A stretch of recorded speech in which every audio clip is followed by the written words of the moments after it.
স্বাধীনতার ৫৫ বছর পর দেশের ২০ কোটি মানুষের কাছে প্রশ্ন, বলুন তো বাংলাদেশ কেন স্বাধীন হয়েছিল? পাকিস্তানিরা আমাদের উপর অনেক অত্যাচার নির্যাতন করেছিল, তাই কি নির্যাতন করেছিল আপনি কি জানেন? ২১শে ফেব্রুয়ারিতে মোট কতজন মানুষ মারা গিয়েছিল? সালাম, রফিক, বরকত, জব্বার সহ সর্বোচ্চ ৭ জনের বেশি নাম কোথাও দেখাতে পারবেন না। ১৯৬৯-এর পুরো গণ অভ্যুত্থানে আমানুল্লাহ মোহাম্মদ আসাদুজ্জামান ওরফে আসাদ, মতিউর রহমান মল্লিক, ডক্টর শামসুজ্জোহা সহ সর্বোচ্চ ৫ জনের নাম বলতে পারবেন। যদিও উইকিপিডিয়া সহ বিভিন্ন জায়গায় বলা হয়ে থাকে ৫২ সালের ভাষা আন্দোলনে ৩৯ জন আর ৬৯-এর গণ অভ্যুত্থানে মোট ৬১ জন মারা গিয়েছিল। কিন্তু এই ৩৯ কিংবা ১০০ জনের নামের তালিকা আজ পর্যন্ত কোথাও প্রকাশ করতে পারেনি। ১৯৭১ সালে ভারত পাকিস্তান যুদ্ধের আগ পর্যন্ত এটাই ছিল পশ্চিম পাকিস্তানি শাসকদের হাতে পূর্ব পাকিস্তানের মৃত্যুর মোট সংখ্যা। পাকিস্তানের ব্যাপারে আমাদের যে ইতিহাস শেখানো হয়েছে তার পুরোটাই যে মিথ্যে তার প্রমাণ আমাদের চোখের সামনে আছে। পাকিস্তানি শাসকদের বিরুদ্ধে সবসময় একটি অভিযোগ করা হয়, পশ্চিম পাকিস্তানিরা নাকি আমাদের চরম বঞ্চিত করেছে আর ভারত আমাদেরকে স্বাধীনতা এনে দিয়েছে। যে কারণে ভারতের প্রতি আমাদের সারা জীবন কৃতজ্ঞ থাকতে হবে আর পাকিস্তানকে কাছেই ভিড়তে দেওয়া যাবে না, কারণ তারা আমাদের চিরশত্রু। অথচ রাজনৈতিক কামড়াকামড়িতে দুই পাকিস্তান আলাদা হবার পর থেকে দুই পাকিস্তানেরই ক্ষতি হয়েছে। পশ্চিম পাকিস্তানের অর্থনৈতিক ক্ষতি হলেও বাংলাদেশের দুটোই গিয়েছে আর মাঝখানে লাভবান হয়েছে ভারত। ১৯৭১-এর কথিত স্বাধীনতার পর থেকে আমরা হয়েছি পরাধীন। ওদিকে পশ্চিম পাকিস্তান বীরের মতো লড়াই করে যাচ্ছে চোখে চোখ রেখে। সামরিক শক্তির দিক থেকে পাকিস্তানের অবস্থান পৃথিবীতে এখন ১২তম, যেখানে বাংলাদেশের অবস্থান ৪০-এর কাছাকাছি। বাংলাদেশের কথিত স্বাধীনতার ৫৫ বছর পার হয়েছে। পাকিস্তান থেকে আলাদা হয়ে বাংলাদেশ শুধু দুই জায়গায় এগিয়েছে, এক তৈরি পোশাক খাত আর বিদেশে শ্রমিক রপ্তানি। এই দুই খাতের মাধ্যমেই পৃথিবীতে আমরা কামলার জাতি হিসেবে খ্যাতি পেয়েছি। অথচ ৫৫ বছর আগে পশ্চিম পাকিস্তানি শাসকেরা আমাদের পূর্ব পাকিস্তানে যে শিল্প বিপ্লব ঘটিয়ে গিয়েছিল তা শুনলে এই প্রজন্মের কাছে অলৌকিক মনে হবে।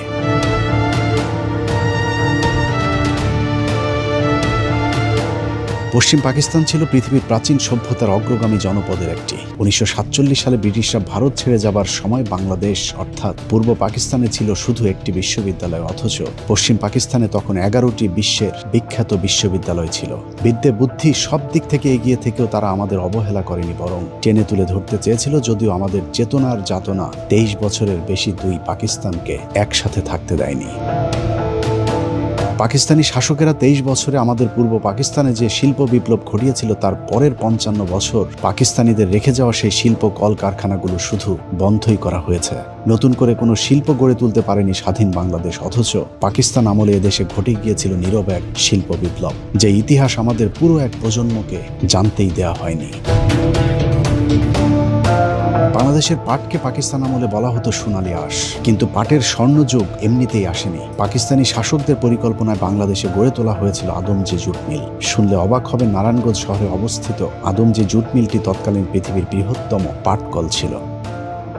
১৯৫০ সালে প্রতিষ্ঠিত আদমজি জুট মিলটি তৎকালীন পশ্চিম পাকিস্তানের বাওয়া পাটকলের আদলে তৈরি করা হয়েছিল, যেখানে উৎপাদিত উন্নত মানের পাটজাত দ্রব্য সারা পৃথিবীতে রপ্তানি করা হতো। বিশেষ করে ইউরোপের দেশগুলোতে পাকিস্তানের পাটজাত দ্রব্যের ব্যাপক চাহিদা ছিল। স্কটল্যান্ডের ড্যান্ডি শহরের নাম অনুসারে আদমজি জুট মিলকে প্রাচ্যের ড্যান্ডি বলা হতো।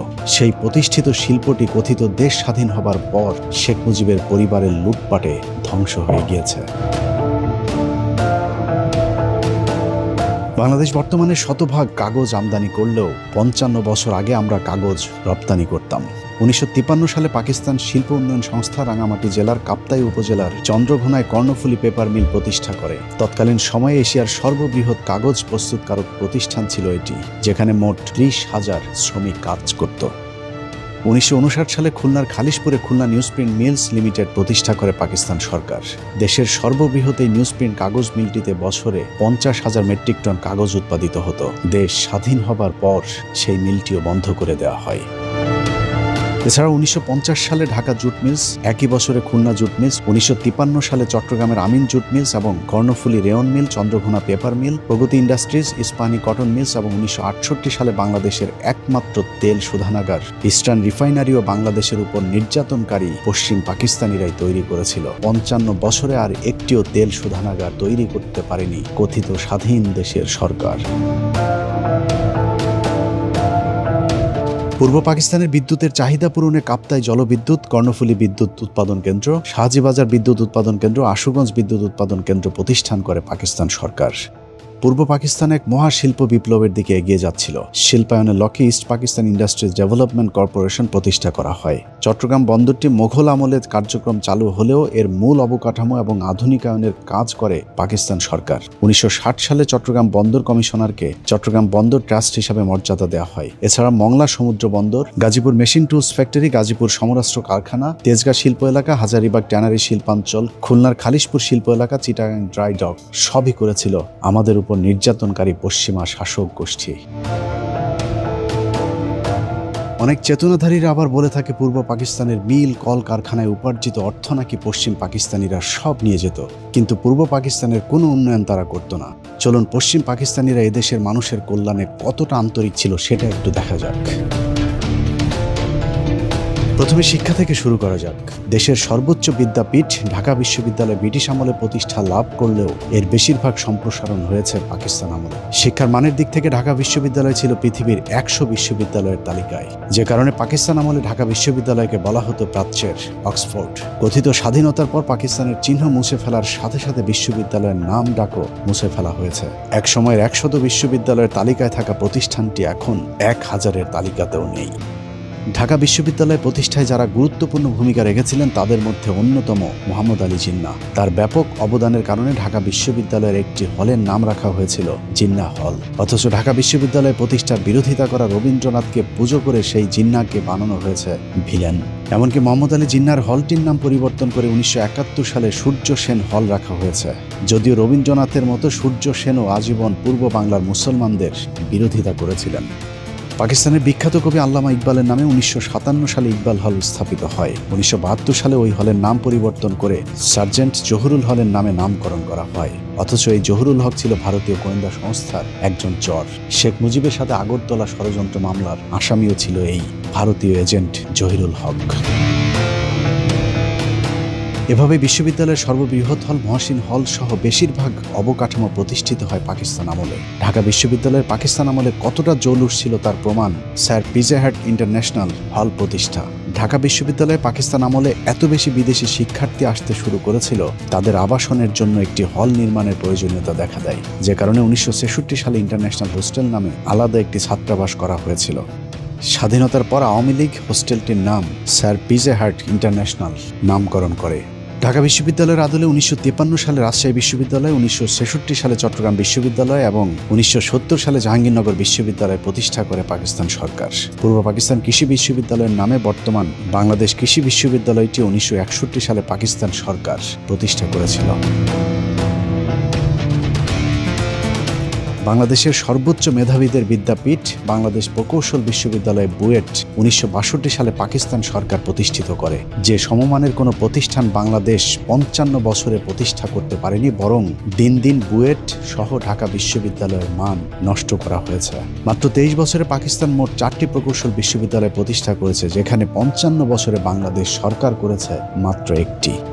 1964 সালে রাজশাহী প্রকৌশল ও প্রযুক্তি বিশ্ববিদ্যালয় রুয়েট, 1968 সালে চট্টগ্রাম প্রকৌশল ও প্রযুক্তি বিশ্ববিদ্যালয় চুয়েট এবং 1969 সালে কুয়েট প্রতিষ্ঠা করে পাকিস্তানিরা। প্রযুক্তিগত দিক থেকে এদেশের মানুষকে গড়ে তুলতে পাকিস্তানিরা যে প্রযুক্তি বিশ্ববিদ্যালয়গুলো করে গিয়েছিল, চেতনাধারীরা সেই প্রতিষ্ঠানগুলোকে আজ তিলে তিলে শেষ করে দিয়েছে। পাকিস্তানের সামরিক কর্মকর্তা এবং সাবেক প্রেসিডেন্ট আইয়ুব খানের 11 বছরের শাসনকাল ছিল বাংলাদেশের স্বর্ণযুগ। তৎকালীন পূর্ব পাকিস্তানে উন্নয়নের এক পসরা সাজিয়ে বসেছিল পাকিস্তান সরকার। ঢাকা শহরে Notre Dame college, residential college, Viqarunnisa Noon school and college সহ শীর্ষ 21টি কলেজ প্রতিষ্ঠা ছাড়াও ময়মনসিংহের Anandamohan college, Rangpur Carmichael college, Pabna Edward college, বরিশালের বিএম কলেজ, কারিগরি ও বিশেষায়িত কলেজ সহ অসংখ্য মানসম্পন্ন শিক্ষা প্রতিষ্ঠান প্রতিষ্ঠা করেছিল আইয়ুব খানের সরকার। যে সমমানের কলেজ 55 বছরে নতুন করে একটিও করতে পারেনি কথিত স্বাধীন দেশের সরকার প্রধানেরা।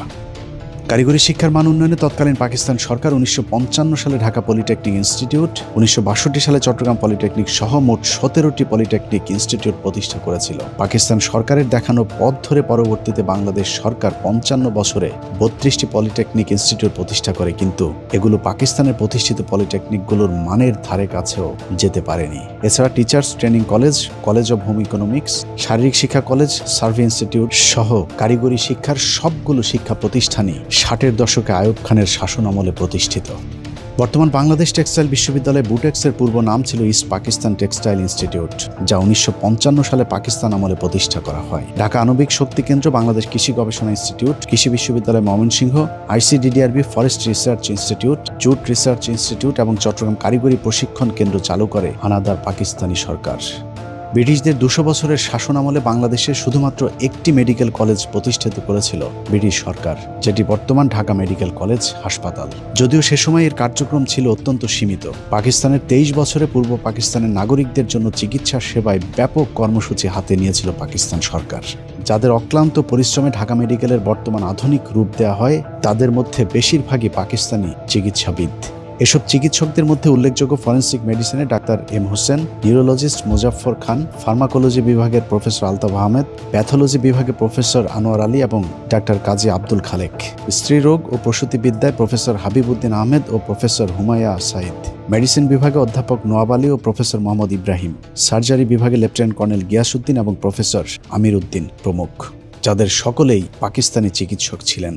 ঢাকা মেডিকেল ছাড়াও 1957 সালে চট্টগ্রাম মেডিকেল কলেজ, 1958 সালে রাজশাহী মেডিকেল কলেজ, 1962 সালে ময়মনসিংহ মেডিকেল কলেজ, একই বছর সিলেট মেডিকেল কলেজ এবং পরের বছর 1963 সালে স্যার সলিমুল্লাহ মেডিকেল কলেজ সবই পাকিস্তান সরকার প্রতিষ্ঠিত করেছিল। এছাড়া শেরেবাংলা মেডিকেল কলেজ প্রতিষ্ঠা করা হয় 1968 সালে, রংপুর মেডিকেল কলেজ প্রতিষ্ঠা করা হয় 1970 সালে, 1965 সালে institute of post graduate medical research বা IPGMR প্রতিষ্ঠা করে পাকিস্তান সরকার, বর্তমানে যেটিকে আমরা পিজি হাসপাতাল হিসেবে চিনি। 55 বছরে এই মানের কোনো পোস্ট গ্রাজুয়েট রিসার্চ ইনস্টিটিউট প্রতিষ্ঠা করতে পারেনি বাংলাদেশের সরকারেরা।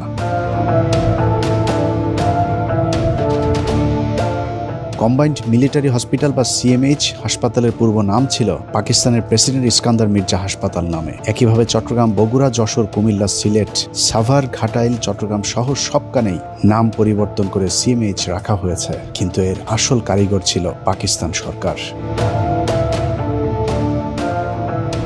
অনেকে বলে থাকে সশস্ত্র বাহিনীর চাকরির ক্ষেত্রে পাকিস্তানকে বঞ্চিত করা হতো, কিন্তু বাস্তবতা হলো সুঠাম দেহের অধিকারী পাকিস্তানিদের জন্য ব্রিটিশ এবং জার্মানির আদলে অনেক আগে থেকে ক্যাডেট কলেজ প্রতিষ্ঠা করা হয়েছিল পশ্চিম পাকিস্তানে, কিন্তু পূর্ব পাকিস্তানে 1947 সালের আগ পর্যন্ত কোনো ক্যাডেট কলেজে ছিল না। পশ্চিম পাকিস্তানের সরকার সেই বৈষম্য দূর করতে 1958 সালে ফৌজদারহাট ক্যাডেট কলেজ, 1963 সালে ঝিনাইদহ ক্যাডেট কলেজ এবং মির্জাপুর ক্যাডেট কলেজ, সবশেষ 1965 সালে রাজশাহী ক্যাডেট কলেজ প্রতিষ্ঠা করেছিল পাকিস্তান সরকার, যাতে পূর্ব পাকিস্তানের নাগরিকেরাও সশস্ত্র বাহিনীতে যোগদানের জন্য দক্ষ হয়ে উঠতে পারে। এখনও পাকিস্তান সরকারের তৈরি করে দিয়ে যাওয়া সেই ক্যাডেট কলেজগুলোই বাংলাদেশ সেনাবাহিনীকে টিকিয়ে রেখেছে।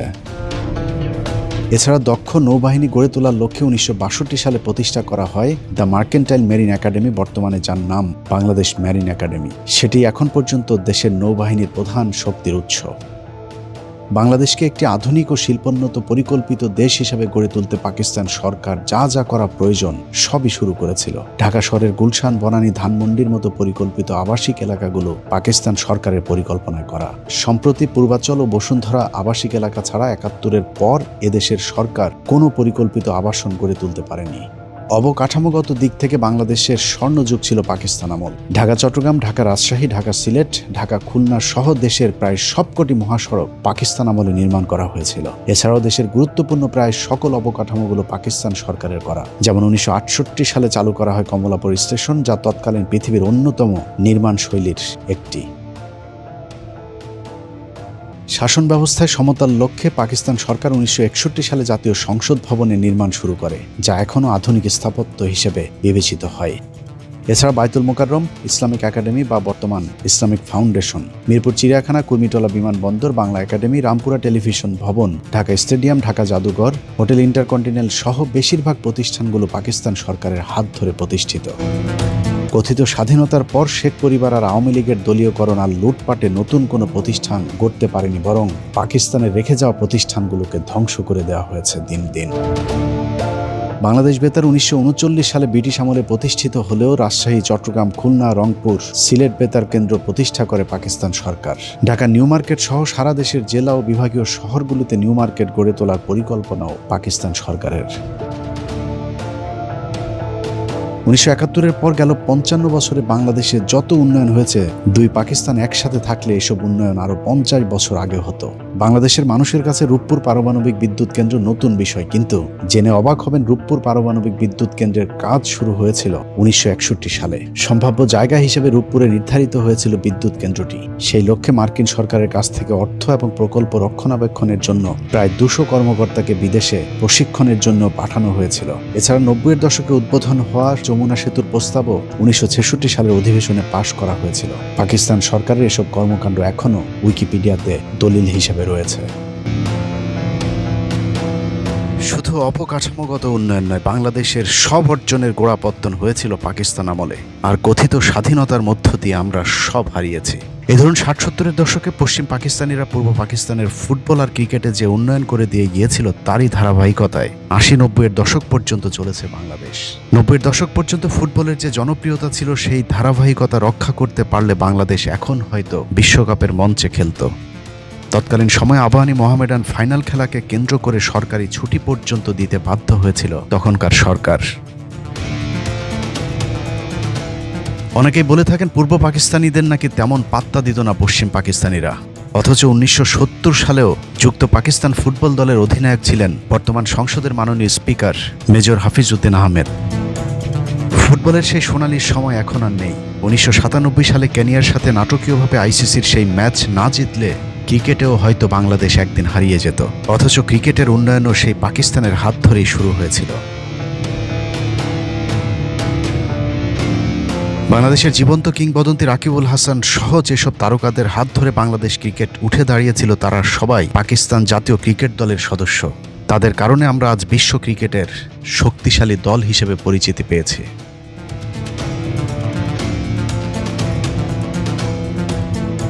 একই অবস্থা সংস্কৃতি অঙ্গনেও। বাংলাদেশ চলচ্চিত্রের যত নক্ষত্র সবই পাকিস্তানের তৈরি। तूने मुझे धोखा दिया है, मेरी मोहब्बत का मजाक उड़ाया। तेरी भोली भाली सूरत को देखकर मैंने ये समझा था कि तू जंगल का वो फूल है जिसे रात के होठों ने अब तक नहीं छुआ। लेकिन ये मेरी भूल थी, तू एक जहरीला कांटा निकली। ये सब तुम क्या बोल रहे हो बाबू?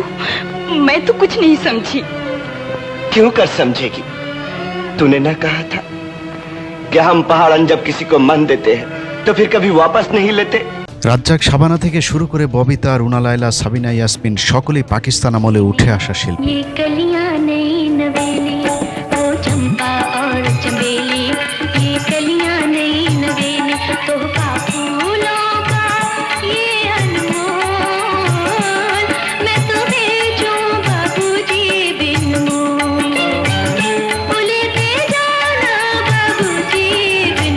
স্বাধীনতার পর 1.5 দশকে সেই ধাক্কাতেই চলেছে বাংলাদেশ।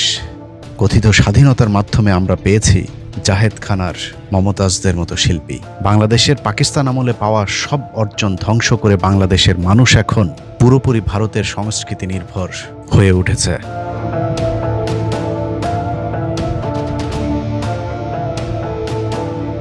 এটাই আমাদের 23 বছরের বঞ্চনার ইতিহাস। এবার চলুন কথিত স্বাধীনতার 55 বছরে আমরা কতটুকু এগিয়েছি সেটা দেখা যাক। 55 বছরে আমরা ঢাকা বিশ্ববিদ্যালয়ে শুধু একটি আলোচিত শাখা খুলতে পেরেছি, সেটা হলো চারুকলা। এই শাখায় পড়ুয়া বিজ্ঞানীরা প্রতি বছর বিশাল বিশাল মিসাইল, রকেট, স্যাটেলাইট উৎপাদন সহ নানা ধরনের আধুনিক জ্ঞান বিজ্ঞানের শাখায় বিচরণ করছে। 55 বছরে বাংলাদেশ সবচেয়ে বেশি এগিয়েছে নারীদের ক্ষমতায়নে। প্রতিটি অফিস আদালতে এখন নারীরা সেখানকার পুরুষদের লালসার শিকার। দেশ পেরিয়ে নারীদেরকে এখন পাঠানো হচ্ছে বিদেশে, সেখানে সকালে বাবার, দুপুরে ছেলের আর রাতে মেয়ে জামাইয়ের ধর্ষণের শিকার হচ্ছে আমাদের মা বোনেরা। আরেকটি খাতে উন্নতি হয়েছে, তা হলো তৈরি পোশাক শিল্প। অন্যের সুতা, অন্যের কাপড়, অন্যের করা অর্ডার বাংলাদেশে এনে কাপড় তৈরির পর অন্যের কাছে পাঠিয়ে দিয়ে যে আয় রোজগার হয়, তা দিয়ে বাংলাদেশের কিছু গার্মেন্টস ব্যবসায়ীর পকেট ভারী হয়, কিন্তু দেশের কিংবা গার্মেন্টস শ্রমিকদের কোনো উন্নতি হয় না। ইদানিং টিকটক শিল্পের ব্যাপক বিস্তার ঘটেছে। ঘরে ঘরে এখন টিকটকার, নারী পুরুষের অশালীন অঙ্গভঙ্গি আর বেহাইয়াপনায় ছেয়ে গেছে সোশ্যাল মিডিয়া। সব মিলিয়ে চারিদিকে পরকীয়া, বিবাহ বিচ্ছেদ, পারিবারিক অশান্তি যেন এক মহামারী রূপ ধারণ করেছে। ভণ্ড রাজনীতিবিদদের বক্তৃতায় আমাদেরকে বীরের জাতি হিসেবে পরিচয় দিলেও সারা দুনিয়ায় আমাদেরকে বানিয়ে রাখা হয়েছে ভিখারির জাতি। কোথাও এই জাতিকে সম্মান দেওয়া হয় না। কথিত স্বাধীনতার পর সবচেয়ে বেশি লাভ যেটা হয়েছে তা হলো শেখ পরিবারের। শেখ পরিবার আর আওয়ামী লীগের লুটপাটের স্বাধীনতার পর 3.5 বছরে না খেয়ে মারা যায় 15 লাখ মানুষ। আওয়ামী লীগের তৈরি রক্ষী বাহিনীর নৃশংসতায় মারা গিয়েছিল আরও 45,000 মানুষ। পাকিস্তানিদের 23 বছরে পুরো পূর্ব পাকিস্তানের ধর্ষণের মামলা হয়েছিল মাত্র 1,674টি। আর কথিত স্বাধীনতার পর শুধুমাত্র 75 পর্যন্তই বাংলাদেশে মোট ধর্ষণের মামলার সংখ্যা ছিল 11,326টি। তারপরেও এই স্বাধীনতাকে বাঙালির চরম পাওয়া হিসাবে প্রতিষ্ঠিত করা হয়েছে, আর পাকিস্তানকে বানানো হয়েছে চিরশত্রু। কথিত সেই স্বাধীনতা যুদ্ধেরও প্রতিটি পরতে পরতে রয়েছে মিথ্যা আর অসত্যের ধূম্রজাল। বলা হয়ে থাকে পাকিস্তানিরা আমাদের 30 লাখ মানুষকে হত্যা করেছে, 2 লাখ মা বোনদেরকে ধর্ষণ করেছে, অথচ 30 লাখ মানুষ মারা গেলে প্রতি গ্রামে অন্তত 45 জন করে মানুষ মারা যাবার কথা, কিন্তু 45 গ্রামে খুঁজেও পাকিস্তানি হানাদার বাহিনীর হাতে মৃত্যুবরণ করেছে এমন একজন মানুষকেও খুঁজে পাওয়া যাবে না। সব ভুয়ো হয়েছে, আছে কিনা তা তো জানি না। ওই যে মুক্তিযোদ্ধার ভাষায় হেলেনা, আর কি বয়স হয়েছে? আরে মাবে বীরাঙ্গনা বানাই, ওর নাম লো ইডা হেলেনা। ওই যে মুক্তিযোদ্ধার চার দোকানদার যে মহিলা, ও কি বীরাঙ্গনা নেই? 71 সালে জন্ম হইতো হয়নি। ওরে বানাই রাখছে। ওই যে কয়জন নেতারা ওরে ঢাকা নিয়ে খেলাই টেলাই ওই ইয়ে করছে। আমরা যখন গেলাম গা, আওয়ামী লীগ ক্ষমতা আসলো, আসার পরে দেয় এরা ইচ্ছা মতো গিয়ে 2টা লোকের বানাইছে। একটা হইল মহরকোনা আর একটা হইল আমার এখানে। 30,000 টাকা ওই বার্তা পাইছে, আমরা কিন্তু 20,000 টাকা পাই। এই যে বানাইছে এইটারা 50% ভাগ কইরা এই কয়েকটা নিচ্ছে নেশায় এইটা করছে। যে সমস্ত বীরঙ্গনা ইতিমধ্যে বিগত 15 বছর বা 17-18 বছরের মধ্যে যাদের নাম ধাম শোনা যাইতেছে এবং যারা আমাদের ওই নিয়মিত বেতন ভাতা পাইতেছে, এটা একেবারেই একটা কমপ্লিট একটা মিথ্যা প্রবঞ্চনার মাধ্যমে, যেটার কোনো বেসিক নাই, কোনো ভিত্তি নাই। বলা হয়েছে নারীদেরকে নির্যাতন করা হয়েছে, 2 লাখ নারীর কথা। 2 লাখ হোক 1 লাখ হোক, এটা আমাদের জন্য লজ্জা। কয়টা নারী থানায় দিয়ে মামলা করছে আমি নির্যাতিত হয়েছি আমার জানা নাই, কেননা থানার ওসিগুলি ছিল বাঙালি। আমাকে পাঠানো হলো 10 জন নারী রেপ হয়েছে চৌগাছা এলাকায়। চৌগাছা এলাকা হলো যশোর একটা অংশ, যেখানে ট্যাঙ্ক যুদ্ধ হয়েছে। এখানে 10 জন নারীর ধর্ষণের কথা বলা হয়েছে। আমি সরজমিনে যাই, কোনো নারীকে পাই নাই। নারী পাওয়া গেছে, কেউ স্বীকার করে না আমরা রেপ হয়নি, মিথ্যা কথা। কথিত 30 লাখ শহীদের 30,000-এর নামও আজ পর্যন্ত কোনো সংস্থা দিতে পারেনি। এমনকি বাংলাদেশ সরকারের পক্ষ থেকে বারবার আবেদন করার পরেও জাতিসংঘ 1971 সালের মুক্তিযুদ্ধের ঘটনাকে গণহত্যা হিসেবে স্বীকৃতি দেয়নি। তারপরেও ভারতের তৈরি করা ইতিহাসের গীত আমরা 55 বছর ধরে গেয়েই চলেছি। 2 লাখ ধর্ষণের যে আজগুবি গল্প বানানো হয়েছিল, সেগুলিও মিথ্যা, ভিত্তিহীন। সারা দেশে ঘুরে যে কজন কথিত বীরাঙ্গনা পাওয়া যাবে, তারাও এলাকায় চিহ্নিত দেহ ব্যবসায়ী। কেউ কেউ সরকারি ভাতার জন্য নিজেদের নামের সাথে বীরাঙ্গনা যুক্ত করেছে। নিয়ে 2 জন পাক বাহিনী সিরিয়াল হইলে আমার কি করছে করতে বই খালায় আমি জানি না। ওনরা নিয়ে কেমন নিয়ে কি আসছিল, এরপরে ওই কমান্ডারে আর কি উদ্ধার করছে। খালায় সঠিক খবর করতে পারবো। কেউ কোনো ফেন্দনে কাপড় রাখে নাই, মাথায় চুল রাখে নাই, সব ফালাই দিছে কাইটা। উদ্ধার করার পরে এই হেমায়ত বাহিনী আনলো। এরপর আইনে আবার শেখ মুজিবের দ্বারে পাইলো। শেখ মুজিবের কাছে আমাকে নির্যাতনী হিসাবে গ্রহণ করে নিছে। অনেক কিছুই হয়েছে, গ্রহণ করে পর আমরা যে যেমনি বাপের দেশে কেউ ঠাই পাইনি। ওই সময় শেখ মুজিবের দেখছিলেন?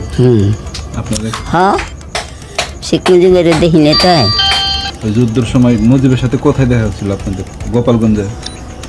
গোপালগঞ্জ না ঢাকা বয়ে জানি করতে না, সেটা এইরকম গোপালগঞ্জ নাহলে ঢাকা। পাক শাকের কাজ করতাম, তখন বললো যে কে কোন কাজ করতে পারবি বল। আমি কে ভাই, আমি একটা বিস্ফোরণ তৈরি করি যুদ্ধের মধ্যেই। তখন আমি কি করলাম, একটা পাঁচফোড়ন তৈরি করলাম, কিছু ছাই, তামুকের ফাঁকি, মরিচের ফাঁকি দিয়ে ছোট্ট ছোট্ট করে গোল্লা বানাইয়া এক একজনের হাতে দিতাম। অনেক মানুষ ছিল, এদেরকে হাতে দিতাম, ওরা গাছের গায়ে গায়ে থাকতো। যখন ওইটা যে তখন পড়তো, তখন ওরা আসলে ভরা ছিঁড়ে মারলে ভরা ওকে নাক মুখ চোখ মুখ কানা হয়ে যেত গা। তখন ওদের অস্ত্র আমরা চিনে এনে মুক্তিযোদ্ধাদেরকে দিতাম। অপারেশন করছি আমরা নিজের হাতে। না হইলে কমসে কম আমার এই হাত দেয়, না হইলে 2 থেকে 500 আমি মারছি।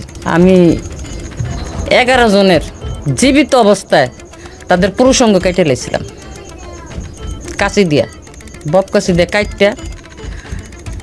কাইটটা আমি টাকি মাছের মতন শুটকি দিছিলাম। এভাবে পাকিস্তানিদের সাথে আমাদের চরম দূরত্ব তৈরি করে আমাদেরকে পরাধীন করে রেখেছে ভারত। একটি স্বাধীন জাতি হিসেবে ন্যূনতম সম্মানটুকু আমাদের নেই। পৃথিবীর সবচেয়ে ভয়ঙ্করতম সীমান্তে আমরা বসবাস করি, যেখানে প্রতিদিন পাখির মতো মানুষ হত্যা করলেও তার কোনো বিচার নেই। অথচ পাকিস্তান আর্থিকভাবে খুব সচ্ছল হতে না পারলেও তারা সম্মান নিয়ে বেঁচে আছে। 71-এর যুদ্ধের ধকল এখনও কাটিয়ে উঠতে পারেনি দেশটি। যদিও পাকিস্তানের ব্যাপারে আমাদেরকে যেভাবে জানানো হয়, পরিস্থিতি তার সম্পূর্ণ বিপরীত। বাংলাদেশের মানুষকে, বিশেষ করে শাহরিয়ার কবির, বাংকার যোদ্ধা, জাফর ইকবালদের মতো কিছু প্রগতিশীলদেরকে যদি জিজ্ঞেস করা হয় পাকিস্তান সম্পর্কে 2-4 লাইন বলে যান, তাহলে তারা আপনার সামনে যে চিত্র তুলে ধরবে তা যদি সার সংক্ষেপ করা হয় তাহলে ঠিক এমন দাঁড়াবে। পাকিস্তান অত্যন্ত গরিব, পিছিয়ে পড়া একটি দেশ। এই দেশে স্কুল, কলেজ কিছুই নেই, শুধু কয়েকটি কওমি মাদ্রাসা আছে যেখানে ককটেল বানানোর প্রশিক্ষণ দেওয়া হয়, যেই ককটেল দিয়ে ভারতের সাথে সীমান্তে তারা যুদ্ধ করছে। পাকিস্তানে কোনো মিল, কল কারখানা কিছুই নেই, যে কারণেই তারা তাদের নিত্য প্রয়োজনীয় জিনিস থেকে শুরু করে ইলেকট্রিক পণ্য, এমনকি মোটরসাইকেল, গাড়ি সবই বাংলাদেশ থেকে আমদানি করে। ওই দেশে কোনো রাস্তাঘাট, ফ্লাইওভার তো দূরের কথা, পায়ে হাঁটার মতো কোনো রাস্তাও তৈরি করতে পারেনি পাকিস্তান সরকার। পাকিস্তানের নারীরা কাঁথা কম্বল গায়ে দিয়ে রাস্তায় বের হয়। লেখাপড়া, চাকরি বাকরি তো দূরের কথা, কোনো নারী রাস্তায় বের হলেই তার গলা কেটে ফেলে পাকিস্তানিরা। কিন্তু বাস্তবতা অন্যরকম। পাকিস্তান এখন পৃথিবীর অন্যতম পরাশক্তি। তারা নিজেরাই এখন ফাইটার জেট তৈরি করছে। মহাকাশেও আমেরিকা, চীনের সাথে তাল মিলিয়ে চলছে পাকিস্তান। ভারতের সাথে পাল্লা দিয়ে সামরিক খাতে বিশাল বিনিয়োগের কারণে অন্যান্য ক্ষেত্রে কিছুটা পিছিয়ে পড়লেও তাদের অবকাঠামোগত উন্নয়ন ঈর্ষণীয়। বিশাল বিশাল সেতু, সড়ক, মহাসড়ক, পর্যটন জোন, চীনের সাথে পৃথিবীর সবচেয়ে ব্যয়বহুল কারাকোরাম হাইওয়ে থেকে শুরু করে কি নেই এখন পাকিস্তানের। দক্ষিণ এশিয়ার সবচেয়ে পরিকল্পিত শহর পাকিস্তানের রাজধানী ইসলামাবাদ। পাকিস্তানের উত্তরাঞ্চলে অবস্থিত গিলগিট বালগিস্তানকে বলা হয় প্রাচ্যের সুইজারল্যান্ড। পাকিস্তানের এত সব সফলতার পরেও ভারতীয় মিডিয়ার দাপটে বিশ্বের বুকে কোন ঠাসা দেশটি। ভারতের অর্থে পাকিস্তানের ভেতরে বিভিন্ন সন্ত্রাসী সংগঠন ইসলামের নামে সন্ত্রাসবাদ চালিয়ে যাচ্ছে। পৃথিবীর কাছে পাকিস্তানকে উপস্থাপন করা হয়েছে এক সন্ত্রাসবাদী রাষ্ট্র হিসেবে, যে কারণে সারা বিশ্বে নেতিবাচক রূপে উপস্থাপিত হচ্ছে পাকিস্তান। সে একই কৌশল বাংলাদেশেও বাস্তবায়নের ষড়যন্ত্র চালিয়ে যাচ্ছে ভারত। এর আগে 5ই আগস্টের আগে কৃত্রিম জঙ্গি নাটক সাজিয়ে বাংলাদেশের মানুষকে হত্যা করেছে তারা। কিন্তু 5 তারিখের পর আওয়ামী লীগ নেই, জঙ্গিও নেই। পুরাতন কৌশলে সুবিধা করতে না পেরে তেহরিকি তালেবানের নামে ভারতীয় গোয়েন্দা সংস্থা নতুন খেলা শুরু করেছে, কিন্তু সেখানেও বাঁধ সেজেছে পাকিস্তান। ভারতীয় সেই ষড়যন্ত্রের হাত থেকে পাকিস্তান বাংলাদেশকে বাঁচিয়েছে, যে কারণে বাংলাদেশের আসন্ন বিপদ থেকে বাঁচার জন্য পাকিস্তানের সাথে এক হয়ে লড়তে হবে ভারতের বিরুদ্ধে। 2 পাকিস্তান একসাথে থাকার 23 বছরে পশ্চিম পাকিস্তানিরা আমাদের সাথে কি আচরণ করেছে সেটা শুরুতেই আলোচনা করা হয়েছে। তারপরেও যুক্তির খাতিরে মনে করুন পাকিস্তান আমাদের সাথে অনেক বৈষম্য করেছে, তারপরেও পাকিস্তানকে আমাদের দরকার, কারণ শত্রুর শত্রু সব সময় বন্ধু। পাকিস্তান বাংলাদেশকে সব ধরনের সামরিক সহযোগিতা দিতে প্রস্তুত। অতএব পাকিস্তানকে আমাদের বন্ধুর মতো পাশে চাই। যারা 71-এর অজুহাতে পাকিস্তানের সাথে বাংলাদেশের সম্পর্ক নষ্ট করতে চাইবে তারাই ভারতীয় আসল দালাল। তারা সব সময় চায় আমরা ভারতের মুখাপেক্ষী হয়ে থাকি। 71 সালের যুদ্ধকে বারবার টেনে এনে 2 পাকিস্তানের মধ্যে সম্পর্কের ফাটল ধরানো হয়। পাকিস্তানের মানুষ যখন পারমাণবিক শক্তি অর্জন করে মঙ্গল গ্রহে যাবার গবেষণা করছে, চেতনার বাংলাদেশ তখন মঙ্গল শোভাযাত্রা নিয়ে ব্যস্ত। অতএব সময় এসেছে সিদ্ধান্ত নেবার। মাথা উঁচু করে থাকতে চায় বাঙালি জাতি। পরাধীন হয়ে পৃথিবীর কোনো শক্তির কাছেই মাথা নত না করে সোজা হয়ে দাঁড়াতে চাই। আল্লাহ হাফেজ।